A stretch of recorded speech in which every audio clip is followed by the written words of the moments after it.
నమస్తే, welcome to prime time news. నేను రాజేశ్వరి. తెలంగాణ రైతులకు సీఎం రేవంత్ రెడ్డి తీపి కబురు చెప్పారు. పంట పెట్టుబడి సాయంగా ఇచ్చే రైతు భరోసాను సంక్రాంతి తర్వాత ఇస్తామని, రైతుల ఖాతాల్లో డబ్బులు జమ చేస్తామని ప్రకటించారు. మారువేషంలో వచ్చే మారీచుల మాయమాటలను రైతులు నమ్మొద్దంటూ సూచించారు రేవంత్. నాడు కేసీఆర్ వరి వేస్తే ఉరే అన్నాడు. కానీ కాంగ్రెస్ ప్రభుత్వం రైతుల పంటను పూర్తిగా కొనడంతో పాటుగా సన్నవడ్లకు బోనస్ కూడా ఇస్తోందన్నారు. దేశ చరిత్రలోనే ఏడాదిలో రైతు రుణమాఫీ కోసం 21,000 కోట్లు ఖర్చు చేసిన ఏకైక ప్రభుత్వం తమదని అన్నారు. నిన్న పాలమూరు రైతు పండుగ సభపై విమర్శలు చేసిన బీఆర్ఎస్, బీజేపీకి ప్రెస్ మీట్ పెట్టి మరీ కౌంటర్ ఇచ్చారు సీఎం రేవంత్ రెడ్డి. 7 లక్షల కోట్ల రూపాయలు తెలంగాణ రాష్ట్రం మీద అప్పులను చంద్రశేఖరరావు గారు మోపినరు. వారు తెచ్చిన అప్పులకు అసలు మిత్తి ప్రతి నెల 6,500 కోట్ల రూపాయలు ఇప్పుడు మేము కడుతున్నాం. కేవలం రైతు రుణమాఫీ ఇంత తక్కువ సమయంలో 25,35,964 రైతు కుటుంబాలకు 20,616 కోట్ల రూపాయలు ఏ ప్రభుత్వము చెయ్యలేదు. గతంలో మా ప్రభుత్వం కూడా ఇంత పెద్ద ఎత్తున రైతు రుణమాఫీ చెయ్యలేదు. ఈ దేశంలోనే ఇది గొప్ప రికార్డ్. 2018 నుంచి 2023 వరకు 5 సంవత్సరాల పరిపాలనలో చంద్రశేఖరరావు గారు ముఖ్యమంత్రిగా రైతులకు 11,909 కోట్ల రూపాయలు రుణమాఫీ చేసిండు. ఆ రుణమాఫీలో వడ్డీ 8,578 కోట్ల రూపాయలు వడ్డీ కింద పోయింది. కేవలం 3,331 కోట్ల రూపాయలు మాత్రమే అసలు కింద జమ అయింది. 5 సంవత్సరాలలో ఆయన చేసిన రుణమాఫీ 3,331 కోటి రూపాయలు. వారు ఈరోజు సంవత్సరం తిరగకంటే ముందే దాదాపుగా 20,616 కోట్ల రూపాయలు రుణమాఫీ చేసిన మమ్మల్ని తప్పు పట్టాలని, దోషిగా నిలబెట్టాలని ఏదో ఊబలాట పడుతున్నారు. మా ప్రభుత్వము రైతు భరోసా కొనసాగిస్తుంది. సంక్రాంతి పండుగ తర్వాత సోనియా గాంధీ గారి గ్యారెంటీగా నేను చెప్తున్నా, మీ రైతు భరోసా మీ ఖాతాలో పడుతుంది. ఎవరిని నమ్మకండి. ఆనాడు సీతమ్మను ఎమర్చడానికి బంగారు లేడీ రూపంలో వచ్చిన మారీచుడే ఈరోజు మారువేషంలో మళ్ళీ బీఆర్ఎస్, బీజేపీల రూపంలో మీ దగ్గరకు వస్తారు. ఈ మారీచులను మీరు విశ్వసించకండి. ఒరేసుకుంటే ఉరేసుకుంటు అనే పరిస్థితి నుంచి వరి వేసుకోండి, కనీసం మద్దతు ధర ఇచ్చి కొంటమనే కాకుండా సన్నాలు పండించండి, 500 రూపాయల బోనస్ ఇస్తామని చెప్పి ఈ రోజుకి 31 లక్షల మెట్రిక్ టన్నుల వరి ధాన్యాన్ని మా ప్రభుత్వం సేకరించింది. కిషన్ రెడ్డి గారికి తెలంగాణ రాష్ట్రంతో ఏం సంబంధమై మాట్లాడడానికి మొన్ననే చెప్పి నేను గుజరాత్ గులాంని అక్కడనే పోతున్నా అని.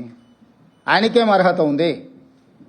వారికి ఒక్కటే నా సూచన, 2014, 2019, 2023 3 ఎన్నికలలో నరేంద్ర మోడీ గారు ఇచ్చిన హామీలు, మేనిఫెస్టో కాపీలు తీసుకొని మా మంత్రులు వస్తారు. వాళ్ళ తరఫున ఎవరు వస్తారో 11 సంవత్సరాల మోడీ గారి హామీలు, 10 నెలల్లో మా హామీల మీద ప్రత్యేకంగా చర్చ పెట్టుకుందాం. మాకు ఎలాంటి ఏడాది కాంగ్రెస్ పాలనలో అన్ని రంగాల్లోనూ విఫలమైందని మాజీ మంత్రి హరీష్ రావు ధ్వజమెత్తారు. ప్రజలెవరూ మెచ్చుకునే పరిస్థితి లేక మాది సుపరిపాలన అంటూ ముఖ్యమంత్రి డబ్బా కొట్టుకుంటున్నాడంటూ ఎద్దేవా చేశారు. సంపద పెంచలేక, ప్రజలకు పంచలేక నోటికొచ్చినట్లుగా వాగుతున్నావని, నెపం ప్రతిపక్షం మీదకు నెట్టుతున్నావంటూ ఫైర్ అయ్యారు. నీకు దమ్ముంటే, రైతుల మీద నిజమైన ప్రేమ ఉంటే నీది నిజమైన ప్రజాపాలనే అయితే సంపూర్ణ రుణమాఫీతో పాటు వరంగల్ డిక్లరేషన్ను తూచా తప్పకుండా అమలు చేసి అప్పుడు చెయ్యు రైతు పండుగ అంటూ సవాల్ చేశారు హరీష్ రావు.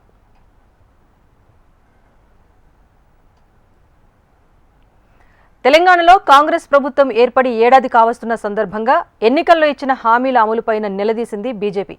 ఏ ఒక్క హామీని ప్రభుత్వం అమలు చేయలేదని, రైతులు, నిరుద్యోగులు, మహిళలను కాంగ్రెస్ పార్టీ మోసం చేసింది అంటూ కిషన్ రెడ్డి ఆధ్వర్యంలో ఛార్జ్షీట్ రిలీజ్ చేశారు. బీఆర్ఎస్ లానే కాంగ్రెస్ పాలన కొనసాగుతోందని, హామీలు నెరవేర్చకుండా కోట్ల రూపాయలు ఖర్చు పెట్టి సంబరాలు చేసుకోవటమేంటని ప్రశ్నించారు కిషన్ రెడ్డి. అధికారంలోకి వచ్చాక ప్రజలకు వెన్నుపోటు పొడిచారంటూ ధ్వజమెత్తారు. ప్రజలకు ఇచ్చినటువంటి ఏ ఒక్క హామీ అమలు చేయకుండా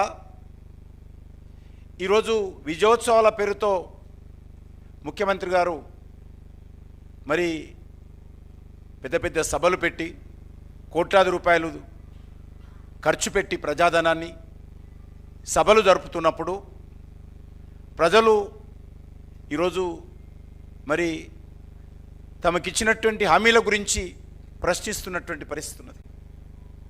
అది రైతులు కావచ్చు, యువత కావచ్చు, నిరుద్యోగులు కావచ్చు, విద్యార్థులు కావచ్చు, మహిళలు కావచ్చు, సబ్సిడీ ఇస్తాము, ప్రోత్సాహకరం కల్పిస్తాము. 3 లక్షల వరకు వడ్డీ లేని పంట రుణాలు ఇంతవరకు అతిగతి లేదు. రైతు కమిషన్ ఏర్పాటు చేస్తామని చెప్పారు. ఫార్మసిటీ చాలా స్పష్టంగా, ఫార్మసిటీ కాంగ్రెస్ పార్టీ ప్రతిపక్షంలో ఉన్నప్పుడు చాలా ఉద్యమం చేసింది. విత్తనాలు, ఎరువులు అడిగితే రైతుల మీద దాడులు, భూసేకరణ వ్యతిరేకంగా రైతులు ఆందోళన చేస్తే అక్రమ కేసులు, దేవాలయాల మీద దాడులు చేస్తే, సికింద్రాబాద్లో ముత్యాలమ్మ దేవాలయం మీద దాడులు చేస్తే దానికి వ్యతిరేకంగా నిరసన వ్యక్తం చేస్తే వాళ్ళ మీద మరి హత్యానేరం కేసులు రేవంత్ రెడ్డి ప్రభుత్వం పెడుతున్న విషయాన్ని మనం చేస్తూ ఉన్నాం. ఈరోజు మనం చూస్తూ ఉన్నాం, మూసీ ప్రక్షాళన పేరు మీద పేద ప్రజల ఇండ్లు కూలగొట్టేటువంటి ప్రయత్నం చేస్తూ ఉన్నారు. మరి ఇండ్లు కూల్చకుండానే మూసి మరి ప్రక్షాళన చేసే అవకాశం ఉన్నప్పటికీ కూడా భూ వ్యాపారం పేరు మీద ఈ యొక్క పేదల ఇండ్లు కూల్చివేసి అక్కడ భూదందా చేయడం కోసమే ఈరోజు మూసి ప్రక్షాళన పేరు మీదనో, రీజనరేషన్ పేరు మీదనో ప్రయత్నం చేస్తుందన్న విషయాన్ని మనం చేస్తూ ఉన్నాను. బీజేపీ ఛార్జ్ షీట్ చూస్తూ ఉంటే గురువింద సామెత గుర్తొస్తోందని టీపీసీసీ చీఫ్ మహేష్ కుమార్ గౌడ్ విమర్శించారు. కాంగ్రెస్ ప్రభుత్వ ఏడాది పాలనతో పాటు కేంద్రంలో బీజేపీ 10 ఏళ్ల పాలనపైన తాము చర్చించేందుకు సిద్ధమన్నారు. రాష్ట్రంలో కాంగ్రెస్ చేపట్టిన అభివృద్ధి సంక్షేమ పథకాలపైన చర్చకు రెడీగా ఉన్నామన్నారు. 10 ఏళ్ల బీజేపీ చీకటి పాలనపైన చర్చకు సిద్ధమా అంటూ సవాల్ విసిరారు. మతతత్వ రాజకీయాలు చేస్తూ పార్టీలను చీలుస్తూ రాజకీయ పబ్బం గడిపిన బీజేపీ ఇప్పుడు శుద్ధపూస మాటలు మాట్లాడుతోంది అంటూ ఆరోపించారు. బీజేపీ 2014, 19, 24 ఎన్నికల మేనిఫెస్టోను తీసుకురావాలని, తాము 2023 మేనిఫెస్టో తీసుకొస్తామని అన్నారు. బహిరంగ చర్చకు రావాలి, ఛార్జ్షీట్ సంగతి అక్కడ తేల్చుకుందామని అన్నారు మహేష్ కుమార్ గౌడ్.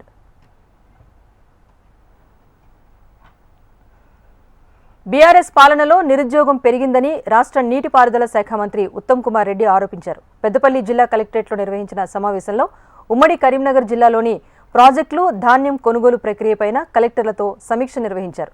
వర్షాకాలంలో రైతులు పండించిన పంటను ఎంత మేరకు కొనుగోలు చేశారు, రైతుల ఖాతాల్లో ఎంతవరకు నగదు జమ అయ్యిందనే దానిపైన ఆరా తీశారు. ఇదిలా ఉండగా ఈ నెల 4న పెద్దపల్లి జిల్లాలో సీఎం రేవంత్ రెడ్డి సభ జరగనుంది. అందుకు సంబంధించిన ఏర్పాట్లపై కూడా అధికారులకు సూచనలు చేశారు. కార్యక్రమంలో మంత్రులు శ్రీధర్ బాబు, పొన్నం ప్రభాకర్ పాల్గొన్నారు. తెలంగాణ రాష్ట్రం ఏర్పడ్డది నిరుద్యోగ సమస్యపై.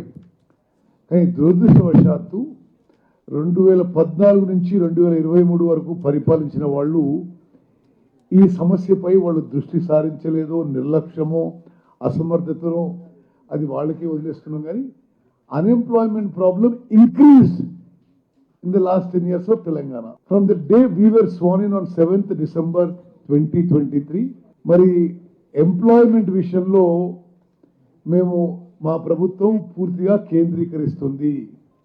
ఒకటి, ప్రభుత్వంలో ఉన్న వేకెన్సీస్ నింపాలని. ఇక్కడున్న అధికారులు కానీ ప్రజాప్రతినిధులు మీ అందరికీ తెలిసిన విషయమే. ఇన్ లెస్ దెన్ 10 months మేము 50,000 వేకెన్సీస్ నింపడం జరిగింది. అన్ని శాఖల్లో ప్రభుత్వానికి అవసరం, నిరుద్యోగ యువతకు అవసరం. మరి 50,000 మంది నిరుద్యోగ యువకులకు అపాయింట్మెంట్ లెటర్స్ కూడా ఇవ్వడం జరిగింది. ఆ ప్రక్రియ భాగంగానే మరి ఒక celebratory program in that subject in Peddapalli on 4th December at 4 PM with more than 1 lakh of people. దాంట్లో మీ అందరినీ కూడా నేను ప్రభుత్వం తరఫున ఆహ్వానిస్తున్నాను. మీరందరూ రావాలి. ఆ ప్రోగ్రామ్ సక్సెస్ చేయడానికి మనందరం కూడా కలిసికట్టుగా we must do our efforts to make the program a huge success. Palamuru సభతో ప్రజలకు, రైతులకు ఒరిగిందేమీ లేదని మాజీ మంత్రి బీఆర్ఎస్ నేత నిరంజన్ రెడ్డి విమర్శలు గుప్పించారు. ప్రభుత్వం ఏదో అభివృద్ధి చేస్తూ ఉంటే అడ్డుపడుతున్నట్లుగా మాట్లాడుతోందని దుయ్యబట్టారు. పాలమూరు రంగారెడ్డి ఎత్తిపోతల ప్రాజెక్టులో పంపులు బిగించి సిద్ధంగా ఉన్న ఏడాది నుంచి దానిలో తట్టెడు మట్టి కూడా ఎత్తలేదన్నారు. రైతు బంధు ఎగ్గొట్టేందుకు వ్యవసాయ శాఖ మంత్రి ద్వారా లీక్లు ఇస్తున్నారని ఫైర్ అయ్యారు. తడిబట్టతో ప్రభుత్వం రైతుల గొంతు కోస్తోందని మాజీ మంత్రి నిరంజన్ రెడ్డి ధ్వజమెత్తారు. వేదికగా రాష్ట్ర రైతాంగానికి సంతోషపడేటువంటి ఏమైనా మంచి మాటలు చెప్తారేమని చెప్పి ప్రజలు ఎదురు చూస్తున్నారు. సభకు పోకపోయినా ఇళ్లలో ఉండేవాళ్ళైనా టీవీల ద్వారా ఏదైనా మంచి సంగతులు చెప్తారేమో మా రైతుల గురించి. వరంగల్ డిక్లరేషన్లో చెప్పినటువంటి మాటలు కనీసం ఏడాది పూర్తవుతున్నటువంటి సందర్భంగానైనా వాటి అమలుకు సంబంధించి ఏమైనా మంచి మాటలు చెప్తారేమని చెప్పి ఆశించినారు. రైతులకు మేలు చేసేటువంటి లేదా రైతుల్ని పెంచేటువంటి మాటలు ఏం చెప్పకుండా రైతుల్ని వ్యవసాయాన్ని తుంచేటువంటి మాటలు మాట్లాడారు. ఎవరో ఏదో అడ్డుపడుతున్నట్లు, అడ్డుపడితే నేను తొక్కుకుంటానన్నా సరే పోయి నేను చేస్తా ఈ పనులు ఆ పనులు అని చెప్పి మాట్లాడతాను. అడ్డుపడింది ఎవరు? కొడంగల్కే కాదు, ఉమ్మడి పాలమూరు జిల్లా కావచ్చు, తెలంగాణ కావచ్చు, ఏడాదిగా మీరు ఇచ్చినటువంటి హామీలు ఏవైతున్నాయో అమలు చేయండి అని చెప్పి చాలాసార్లు డిమాండ్ చేసినాం, విజ్ఞప్తి చేసినాం.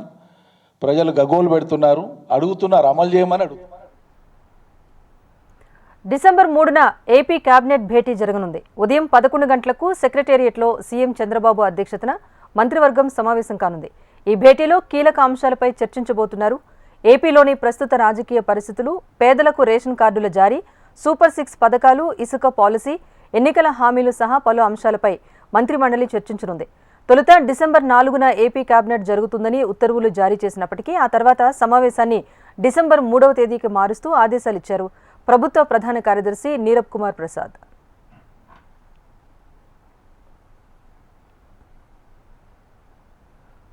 ఏపీలో రేషన్ బియ్యం అక్రమ రవాణాను అరికట్టేలా కూటమి ప్రభుత్వం పనిచేస్తోందన్నారు మంత్రి నాదెండ్ల. కాకినాడ పోర్టు వద్ద డిప్యూటీ సీఎం పవన్ కళ్యాణ్ పర్యటనలో ఎన్నో అంశాలు వెలుగులోకి వచ్చాయన్నారు. దేశ భద్రతకు భంగం కలిగించేలా అక్కడ స్మగ్లింగ్ జరుగుతోందన్నారు.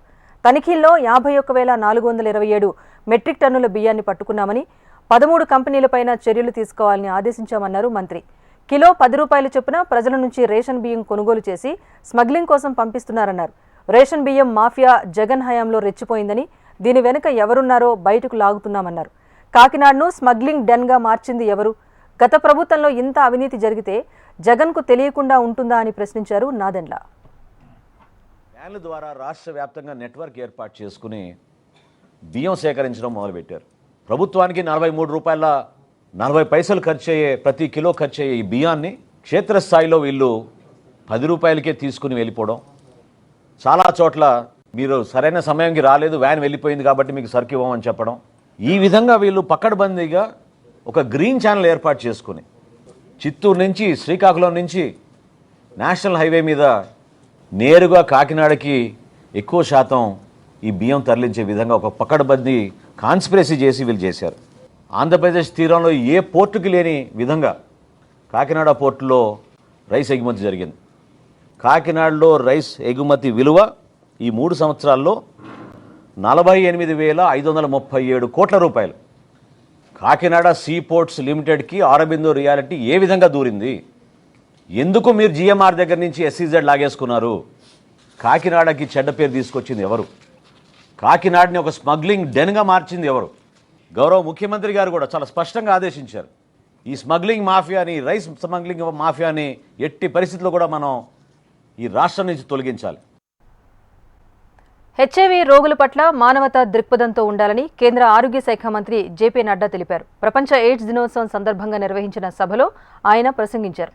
హెచ్ఐవి నివారణకు ప్రతి ఒక్కరూ కట్టుబడి ఉండాలని సూచించారు. వ్యాధితో బాధపడుతున్న వారి పరిస్థితిని అర్థం చేసుకోవాలని సూచించారు. సంవత్సరమంతా ఇదే సందేశాన్ని అందించాలని, వారి హక్కులను పరిరక్షించడం కోసం అందరూ ముందుకు రావాలని పిలుపునిచ్చారు JP Nadda. Educating the masses, चर्चा होनी चाहिए. मैंने आज आपके सामने बताया कि मैंने ही पता किया कि भाई ये इस रीजन में क्यों एड्स बढ़ रहा है, तो उसमें से रीजन्स कई निकल करके आए, जिसके बारे में एक रीजन मैंने आपको बताया. तो इसलिए ये नए नए तरीके से आ सकता है. It's not that it is only through sexual course.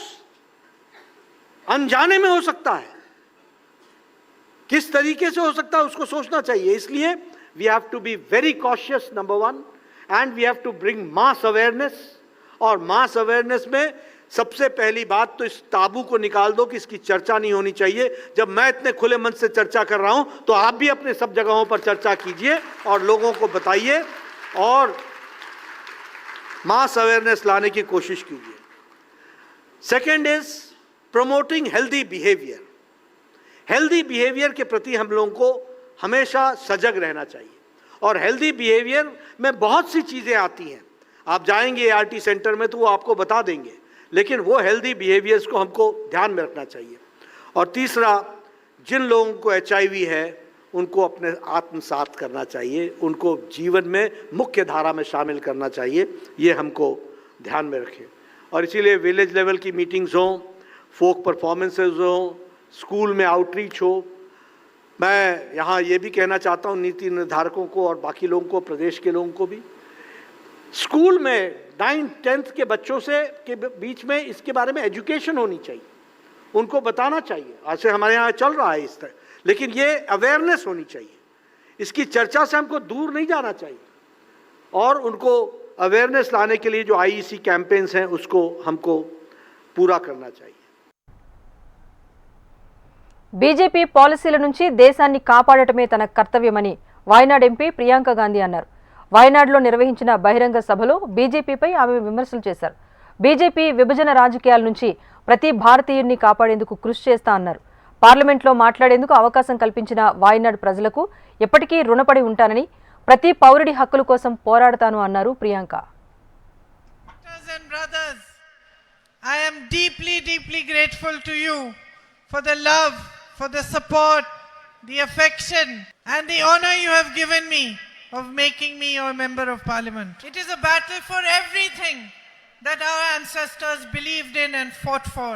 It is a battle for the values of the Constitution of India, a battle for equality, a battle for your rights to be in your hands, for them to be strengthened, for the power to remain firmly in the hands of the people of India.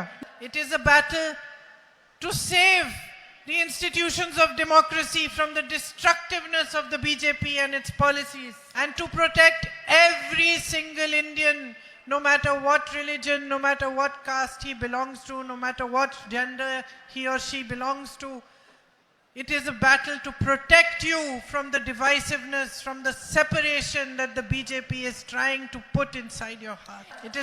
It is a battle for the truth. And you, the people of Wayanad, my sisters and brothers, are the ones who recognized this truth long ago. ఢిల్లీలో ఇండి కూటమికి బీటులు వారాయి. కాంగ్రెస్తో దోస్తీకి కటిఫ్ చెప్పారు కేజ్రీవాల్. నాదారి నాదే, మీదారి మీదే అంటూ తెగేసి చెప్పేశారు.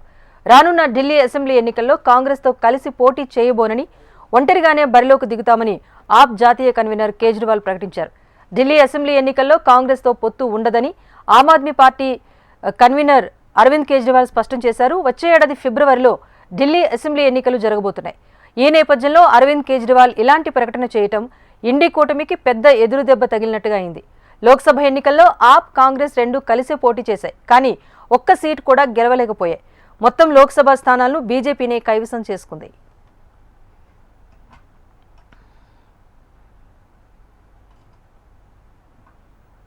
మహారాష్ట్ర ఉత్కంఠకు రేపటితో తెరపడనుంది. రేపు బీజేపీ పరిశీలకులతో మహాయుతి నేతలు ఏక్నాథ్ షిండే, ఫడ్నవీస్, అజిత్ పవార్లు భేటీ కాబోతున్నారు. ఆ సమావేశంలో సీఎం ఎవరు అనే దానిపైన క్లారిటీ వచ్చే అవకాశం ఉంది. అలాగే ప్రధాన శాఖల కేటాయింపుపైన స్పష్టత రాబోతోంది. నిన్నటి వరకు బీజేపీ తరపున ఫడ్నవీస్ సీఎం అవుతారని జోరుగా చర్చ జరిగింది. కానీ హైకమాండ్ మరికొంతమంది పేర్లను కూడా పరిశీలిస్తున్నట్టుగా తెలుస్తోంది. షిండే, అజిత్ పవార్లు డిప్యూటీ సీఎంలుగా కాబోతున్నారు. ఈ నెల 3న బీజేపీ శాసనసభాపక్ష సమావేశం జరిగాక ఎల్పీ లీడర్ను ఎన్నుకుంటారు. ఆ తర్వాత 5న కొత్త ప్రభుత్వాన్ని ఏర్పాటు చేస్తామని బీజేపీ రాష్ట్ర శాఖ ప్రకటన చేసింది. మహారాష్ట్రలోని ఆజాద్ మైదానంలో సీఎం ప్రమాణ స్వీకారం జరగనుండగా ప్రధాని మోదీ సహా ఎన్డీఏ నేతలంతా హాజరు కానున్నారు. మహాయుతి ప్రభుత్వంలో శాఖల కేటాయింపుపై తాను మనస్తాపం చెందినట్టు వస్తున్న వార్తలపైన ఆపద్ధర్మ ముఖ్యమంత్రి ఏక్నాథ్ షిండే పెదవి విప్పారు. బీజేపీకి బేషరతుగా తన మద్దతుంటుందని, తాను ఎలాంటి మనస్తాపానికి గురి కాలేదని అన్నారు. వారి నిర్ణయానికి కట్టుబడి ఉంటా అన్నారు. ముఖ్యమంత్రి పేరును బీజేపీ సోమవారం నిర్ణయిస్తుందని చెప్పారు షిండే.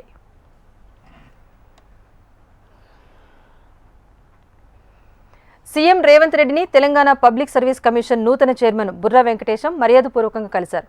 ఎల్లుండితో ప్రస్తుత చైర్మన్ మహేందర్ రెడ్డి పదవీకాలం ముగియనుంది. అందుకోసం రాష్ట్ర ప్రభుత్వం నూతన చైర్మన్ నియామకానికి నోటిఫికేషన్ జారీ చేయగా 45 మంది అప్లై చేసుకున్నారు.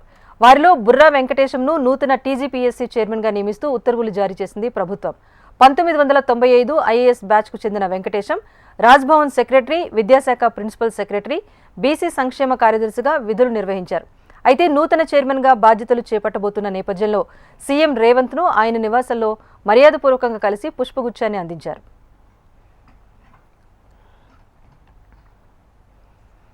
మలిదశ తెలంగాణ ఉద్యమంలో అమరుడైన పోలీస్ కానిస్టేబుల్ కృష్ణయ్యకు గన్ పార్క్ వద్ద ఎంపీ ఈటెల రాజేందర్ నివాళులర్పించారు. తెలంగాణ జాతి విముక్తి కోసం ప్రాణాలను అర్పించారని అన్నారు. అమరవీరుల త్యాగాలను స్మరించడం అంటే వారి ఆశయాలను కొనసాగించడమే అన్నారు. వారి ఆశయ సాధనకు ప్రభుత్వాలు కృషి చేయాలని, వారి కుటుంబాలను ఆదుకోవాలి అన్నారు ఈటెల రాజేందర్. నేను ఒకటే, అమరవీరుల యొక్క త్యాగాన్ని స్మరించడం అంటే అమరవీరుల యొక్క ఆశయాలు కొనసాగించడం. కాబట్టి తెలంగాణ జాతి ఏదైతే కోల్పోయిందో తప్పకుండా తెలంగాణ జాతికి అందించాల్సిన అక్కడ ఈ పాలకులకు ఉందని చెప్పి నేను విజ్ఞప్తి చేస్తా ఉన్నాను.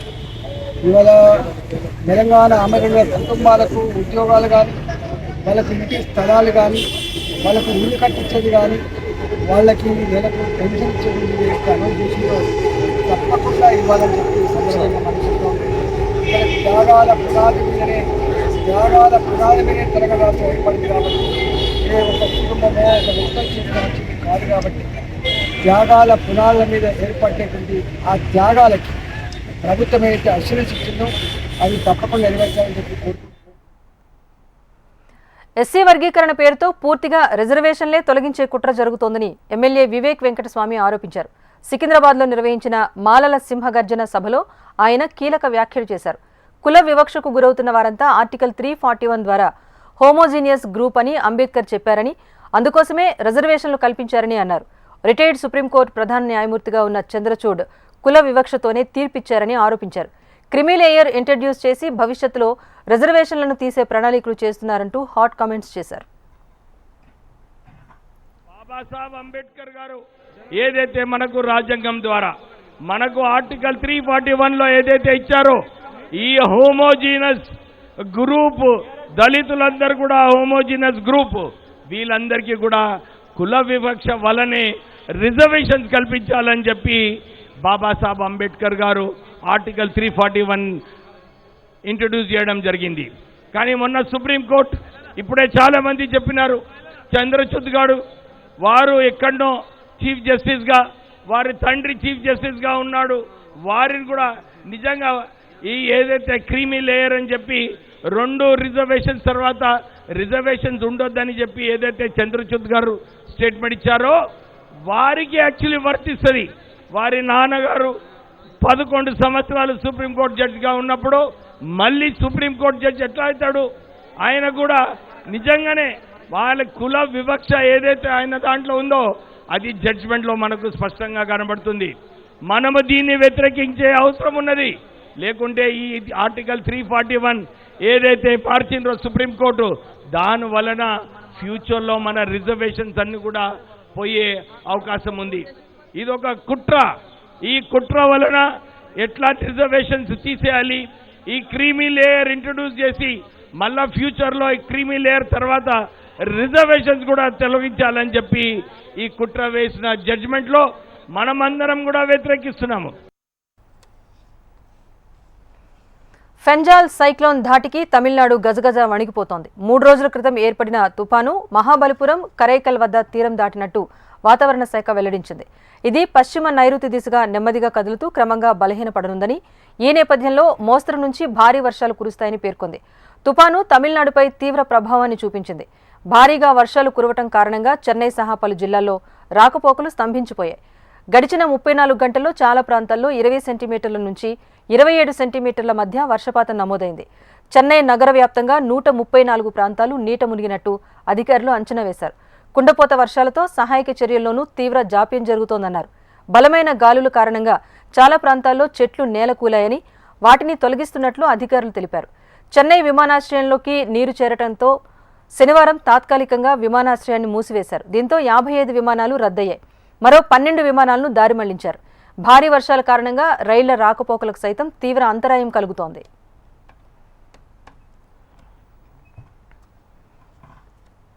చెన్నైలో ఫెంజాల్ తుఫాను బీభత్సాన్ని కొనసాగిస్తోంది. తుపాను ప్రభావంతో భారీ వర్షాలతో పాటు ఈదురుగాలులు కొనసాగుతున్నాయి. ఈ నేపథ్యంలో చెన్నైలో ఎయిర్పోర్ట్ వద్ద పరిస్థితులు ఇంకా దారుణంగా ఉన్నాయి. నిన్న ఈదురుగాలుల మధ్య చెన్నై ఎయిర్పోర్ట్లో ఇండిగో విమానాన్ని ల్యాండ్ చేసేందుకు పైలట్ ప్రయత్నించారు. గాలుల తీవ్రతకు కుదుపునకు గురవుతున్నట్టు గమనించిన పైలట్ ల్యాండింగ్ అసాధ్యమని గుర్తించి వెంటనే టేకాఫ్ చేశారు. వెనుక భాగం రన్వేకు తాకేలా కనిపించిన లక్కీగా ప్రమాదం అయితే జరగలేదు. ఈ వీడియో సోషల్ మీడియాలో వైరల్గా మారింది.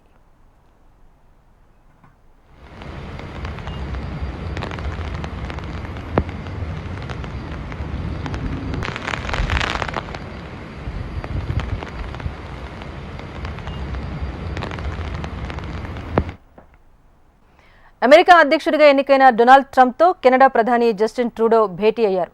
అమెరికా అధ్యక్ష ఎన్నికల్లో విజయం సాధించిన డొనాల్డ్ ట్రంప్ ఇటీవల కెనడా, మెక్సికోలపైన 25% దిగుమతి సుంకాన్ని విధిస్తున్నట్లు చేసిన ప్రకటన ప్రకంపనలు సృష్టిస్తోంది. ఈ క్రమంలోనే దీనిపైన చర్చించేందుకు కెనడా ప్రధాని జస్టిన్ ట్రూడో ట్రంప్తో భేటీ అయ్యారు. ఫ్లోరిడాలోని మార్-ఏ-లాగో ఎస్టేట్లో ఈ భేటీకి జరిగింది. ఇరువురు నేతలు వివిధ అంశాలపైన చర్చించినట్టుగా తెలుస్తోంది. తాను కెనడా ప్రధాని జస్టిన్ ట్రూడోతో సమావేశమయ్యాను. ఇరు దేశాలు కలిసి పనిచేయడానికి అవసరమైన అనేక అంశాలపై మాట్లాడుకున్నాం. అక్రమ వలసలు, ఫెంటనిల్ స్మగ్లింగ్ అంశాలు చర్చకొచ్చాయన్నారు ట్రంప్.